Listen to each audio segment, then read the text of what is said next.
As a longtime fan of the Joker character, I must say that after watching Joker Folie, Deux, I found myself both intrigued and somewhat disappointed. The film's decision to be a musical was certainly unexpected, but it added an interesting layer to the storytelling, making it stand out from its predecessor. As Scene 2 proceeds, like when Joker was first shown in Venice in 2019, there were concerns that the movie could be potentially harmful due to its portrayal of Arthur Fleck's viewpoint. The fear was that this might encourage discontented young men to carry out real-world violence. However, what emerged, instead of actual movements, was toxicity manifesting as internet memes. This seems to be have affected the filmmakers enough to make Joker Folie, Deux a movie directly addressing that theme. In essence, this new film appears designed specifically for fans who is overly fascinated with the Joker character and intentionally provokes them. They're your dialogue to know. I guess Superhead came on campus. This is why he fails 10 customers and maid of table safety. And he 10 customers, and he, although the living conditions are less than ideal, Phoenix's character has become a model prisoner since his arrest, demonstrating a marked change in demeanor compared to his previous actions. His attorney, Marianne Stewart, played by Catherine Keener, believes that Arthur and the Joker represent two separate personalities rooted in Arthur's traumatic childhood abuse. On the other hand, Assistant District Attorney Harvey Dent, Harry Lottie, considers Arthur fully conscious of his actions and was pushing for the death penalty. Not which of these is true is one of Joker Folie, Deux' running questions, even if the original didn't ever advance Stewart's theory. The film opens with a Looney Pocketoon-style cartoon called Me and My Shadow, in which Arthur's shadow literally replaces him to perform in Joker makeup, the primary purpose of which is seemingly to encourage us to wonder if Joker might be its own entity. With Arthur meek and obliging, Stewart's defense just might stick. And no one knows is that. Now these are the man wins in a smaller clocks of this 7 category. This is the seven contract of that example.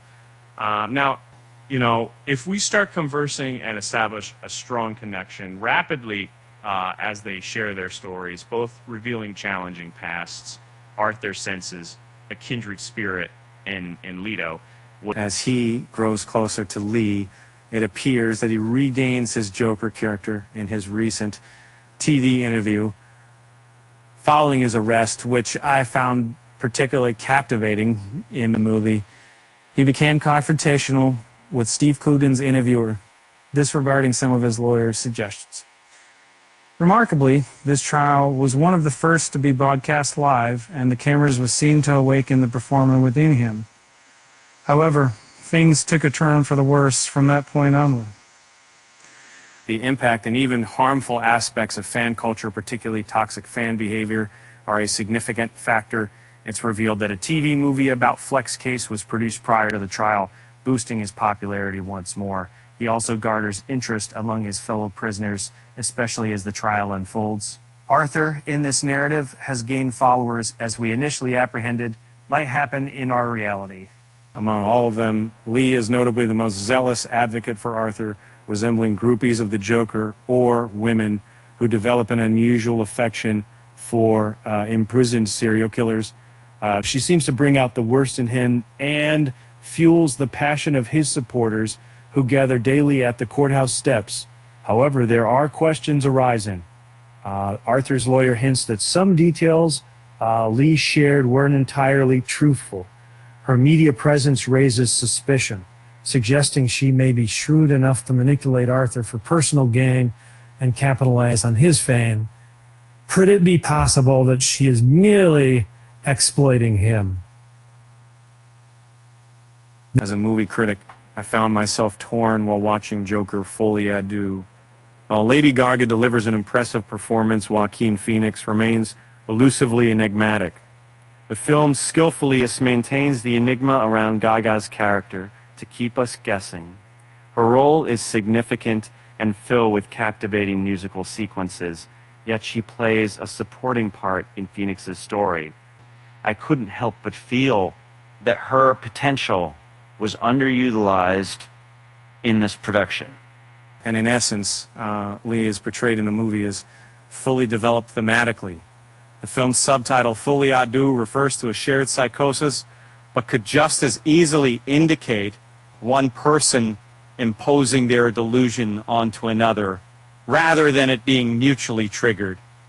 It seems that Arthur, who appears prone to psychosis, is being manipulated by Lee into something he may not truly be.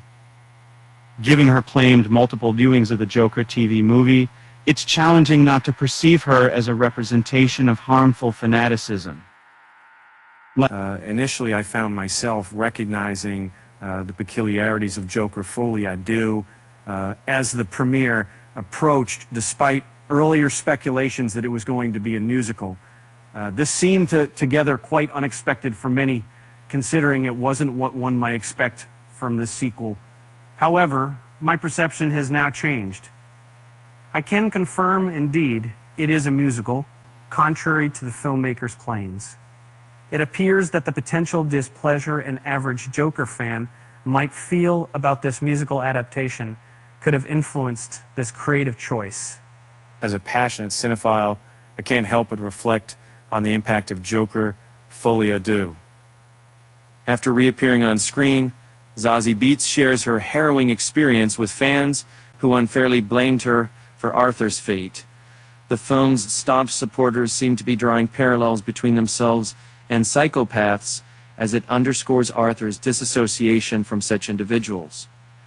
In two of the climactic scenes, this theme is intensified, even amplified, leaving no mistake. String reiterated.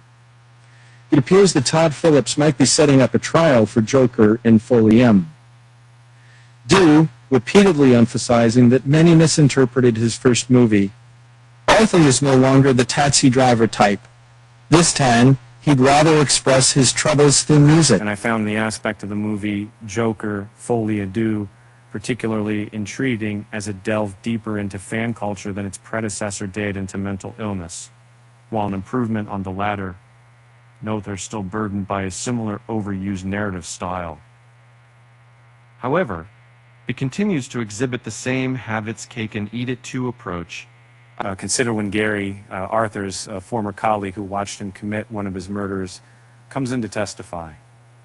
Joker caught flack for the scene in which Gary, who has dwarfism, cannot reach the chain lock on Arthur's door to flee after a killing.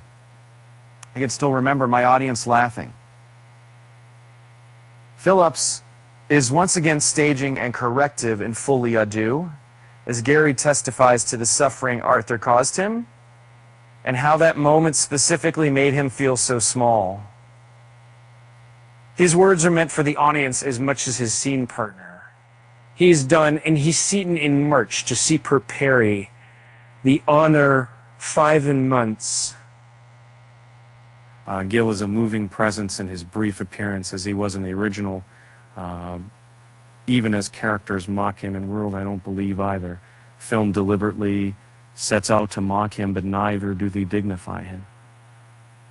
In Joker Folie à Deux, after the camera lingers on the process of Gary getting seated in the witness box, we eventually get a shot of him from behind, revealing him seated on a phone book to boost him to the microphone. It's a needless touch that once again inspired scattered laughs at my screening. And then, in this and other ways, Joker Folie à Deux is not always fully thought through. This is why the original was often misread in the first place. This film is full of quality craftwork, performances, and images. There's much here to appreciate, especially visually, and I enjoyed my time with it. But I'd recommend not asking much more of it than that.